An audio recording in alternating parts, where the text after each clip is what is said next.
Hola, en este vídeo te voy a hablar de un tema muy recurrente que son las crisis.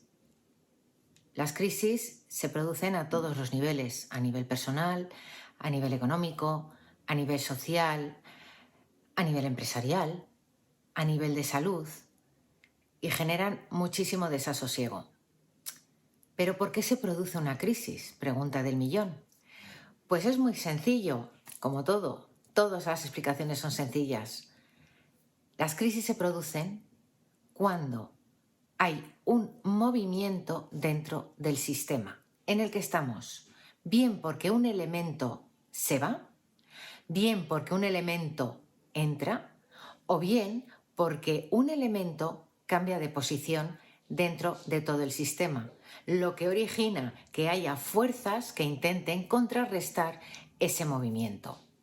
Voy a ser un poquito más explícita. Cuando entra alguien nuevo dentro de nuestro sistema familiar, por ejemplo, un bebé, muchos matrimonios tienen una crisis porque entra un bebé nuevo y cambian las relaciones de intercambio. Cuando en una empresa cambia el jefe, o cuando en una empresa hay una reestructuración, o bien cuando dentro de nuestro sistema de salud la salud cambia, se va la salud y viene otra cosa, viene una enfermedad o viene un síntoma que nos pide que cambiemos nuestros sistemas de intercambio con respecto a lo que hacíamos antes. En la economía también existen crisis, cuando esas relaciones de intercambio se modifican, porque uno de los elementos varía, porque varía el flujo de caja, porque varía el flujo de materias primas.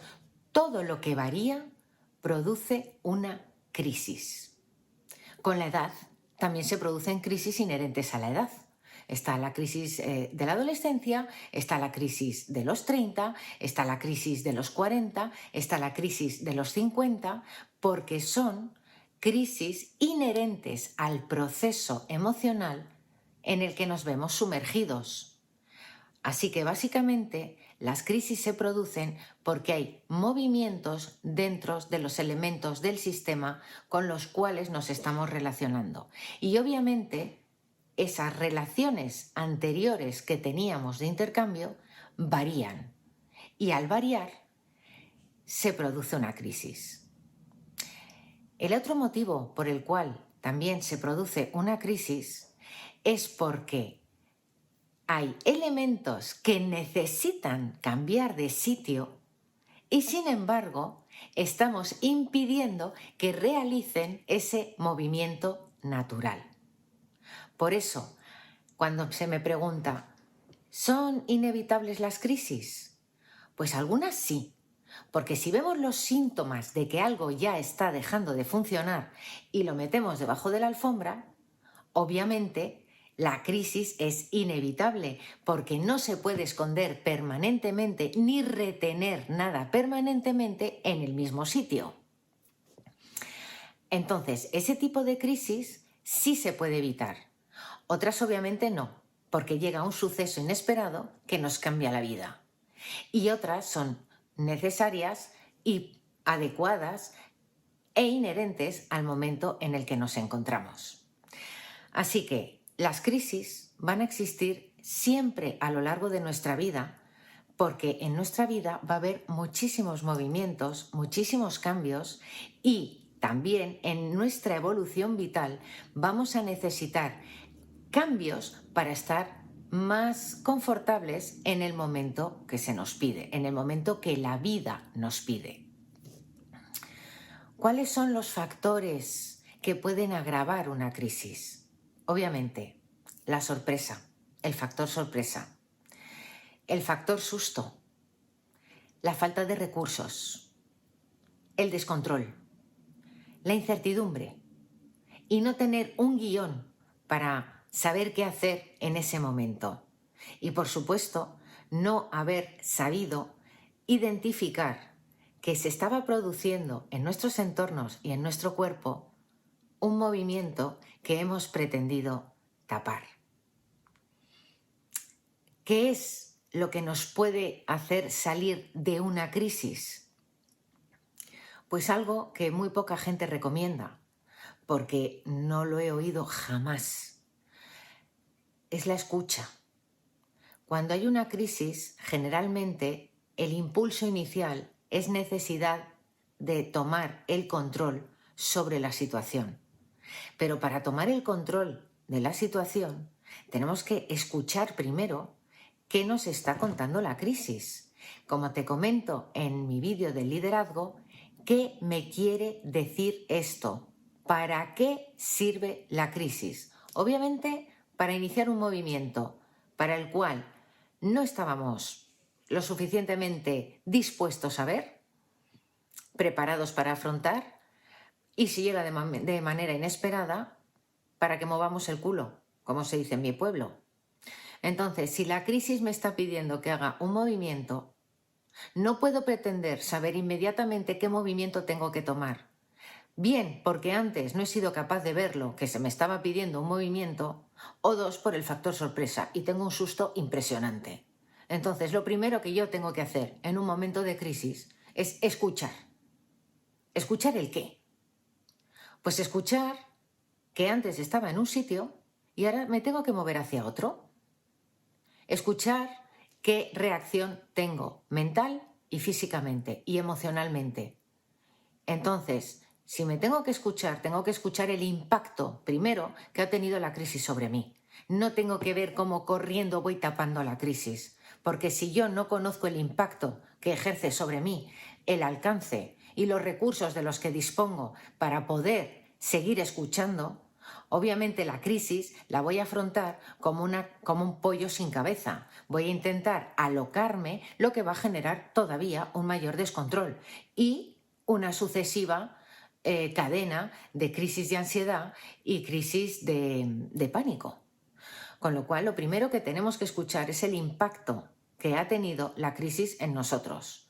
La sensación de abandono, la sensación de miedo, la sensación de incertidumbre, la sensación de descontrol.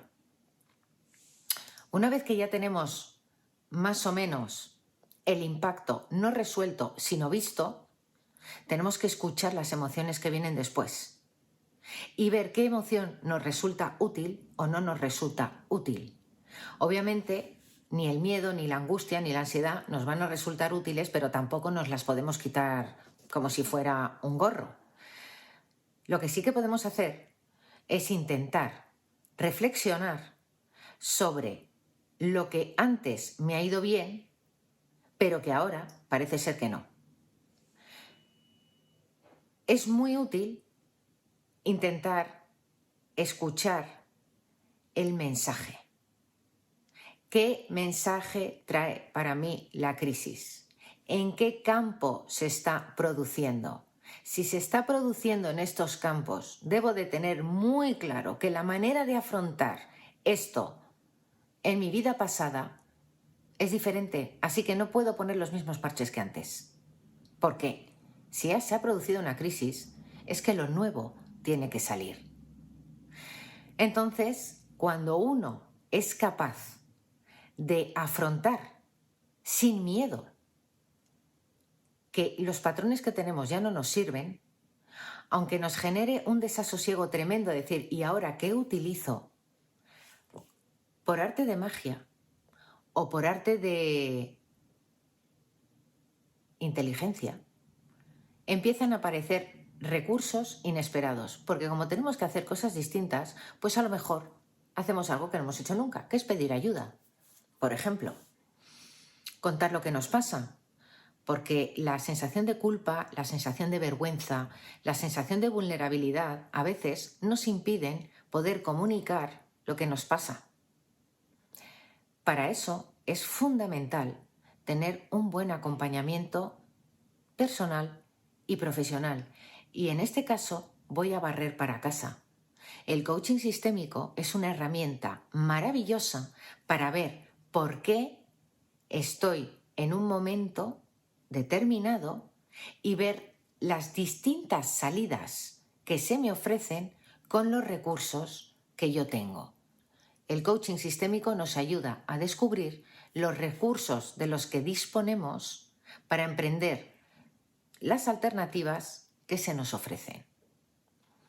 En los momentos de crisis solemos acudir a los antiguos patrones y desechar alternativas nuevas que se nos plantean y que nos asustan.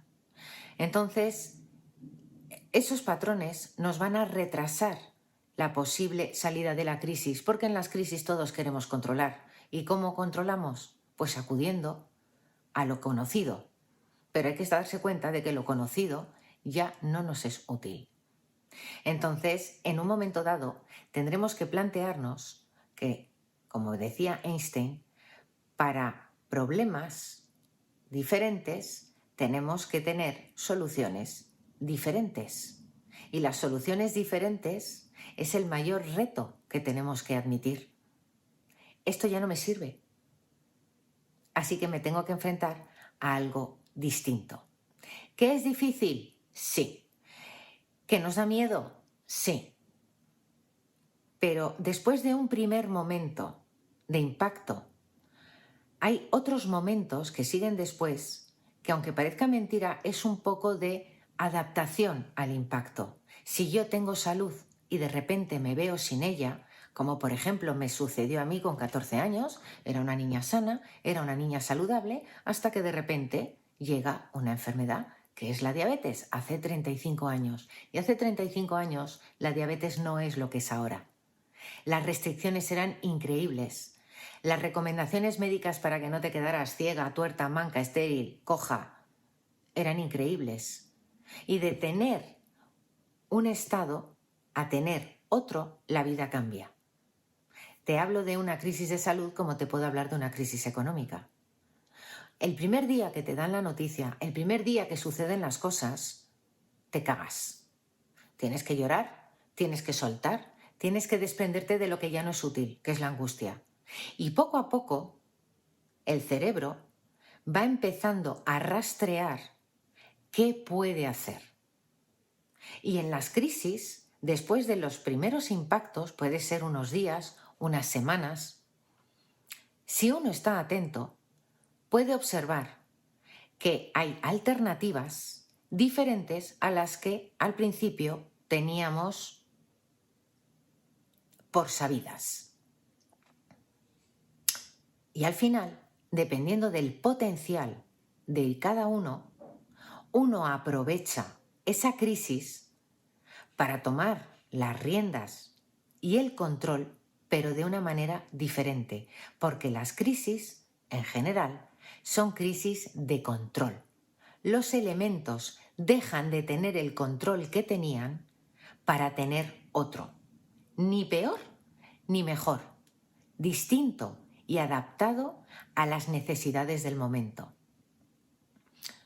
Cuando no te quieres dar cuenta de una crisis, el descontrol va a empezar a ser mayor y te va a venir una crisis mayor. Porque si los elementos tal y como estaban colocados estaban ya ejerciendo una tensión que hacían que tú te encontraras mal o que tu situación variara, pues obviamente, por mucho que uno intente disimular esa tensión, te va a venir más gorda. Entonces, ¿cuándo a uno le viene una crisis gorda? Cuando no le ha dado la gana enterarse de que estaba pasando algo. Suena duro, pero es así. Cuando hay una crisis, hay que tomar responsabilidades. Y no tomarlas tiene consecuencias. Por último, te quiero decir que las crisis es fundamental encajarlas bien, porque una crisis mal enfocada deja secuelas. Deja secuelas físicas, deja secuelas económicas, deja secuelas sociológicas y deja secuelas a cualquier nivel. Por eso hay que tratarlas con mucho amor, mucho cuidado y sobre todo mucho acompañamiento. Las crisis son fundamentales para evolucionar, pero para eso uno tiene que pararse a escuchar. Para empezar, ¿qué es lo que me pide el sistema que recoloque dentro de mis valores, dentro de mis prioridades, dentro de mis emociones y dentro de mis relaciones de intercambio con las personas, con el mundo, con la sociedad y sobre todo con uno mismo? Si estás en un momento de crisis, piensa que tu intento de controlarla te va a hacer fracasar. Lo que tienes que hacer, o lo que te recomiendo que hagas, es que te pares a escuchar y dejes el control para otro momento, porque el control llegará cuando tengas más datos. Con los datos que tienes no puedes controlar. Así que tienes que hacer algo diferente. Y si necesitas que te ayude, estaré encantada de hacerlo. Las crisis son necesarias y en mi próximo vídeo te voy a explicar todo el potencial que podemos desarrollar en momentos de crisis. Te espero en mi canal de YouTube. Un abrazo enorme.